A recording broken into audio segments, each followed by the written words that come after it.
Hello, dear listeners, and welcome back to another episode of our podcast. Today, we're going to delve into a topic that's close to my heart and, I believe, crucial to anyone interested in landscape design or even just sprucing up their backyard. We're talking about the delicate balance between hardscape and softscape, the harmony between man-made and natural elements in our outdoor spaces.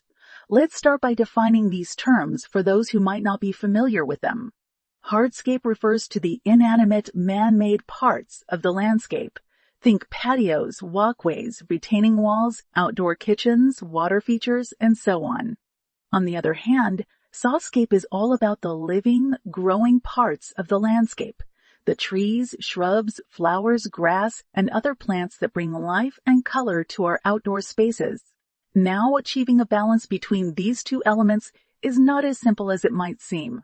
It's not just about having an equal amount of hardscape and softscape in your yard. It's about creating a harmonious, cohesive design that meets your needs and preferences while also respecting and enhancing the natural environment. So, how do we achieve this balance? Well, there are several factors to consider.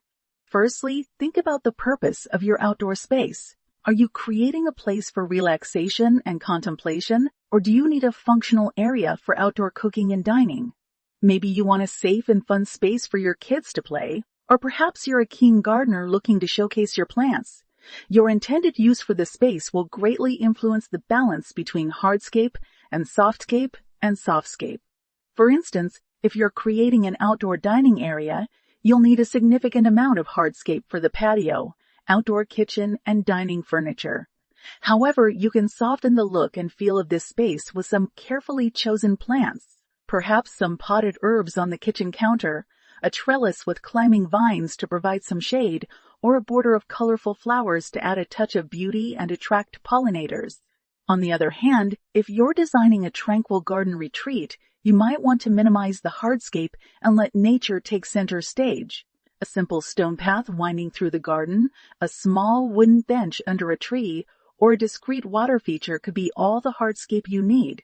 The rest of the space can be filled with a variety of plants to create a lush, serene atmosphere. Another important factor to consider is the size and shape of your outdoor space. If you have a small yard, you'll need to be careful not to overwhelm it with too much hardscape. A large patio or an elaborate outdoor kitchen might make the space feel cramped and leave little room for plants.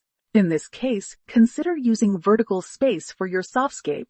Climbing plants, hanging baskets, or even a green wall can add a lot of life and color without taking up much ground space. On the other hand, if you have a large yard, you might find that too much softscape can make it feel a bit wild and unkempt. In this case, some well-placed hardscape elements can help to structure the space and make it more manageable. A winding path can guide visitors through the garden. A patio can provide a focal point, and some low walls or fences can help to define different areas. The climate and soil conditions in your area are also crucial factors to consider. If you live in a dry, hot climate, you might find that a lot of softscape requires too much water and maintenance. In this case, consider using more hardscape in your design and choose drought-tolerant plants for your softscape. On the other hand, if you live in a wet, cool climate, you might find that certain hardscape materials become slippery or damaged by the weather. In this case, consider using more softscape in your design and choose hardscape materials that can withstand the conditions. Finally, remember that balance doesn't mean symmetry. Your outdoor space doesn't have to be a mirror image on both sides. In fact, a bit of asymmetry can make the design more interesting and dynamic. The key is to create a sense of harmony and cohesion, where every element has a purpose and contributes to the overall aesthetic and function of the space. So, there you have it, dear listeners. Balancing hardscape and softscape is not a science, but an art. It requires careful planning, a good understanding of your space and conditions, and a clear vision of what you want to achieve.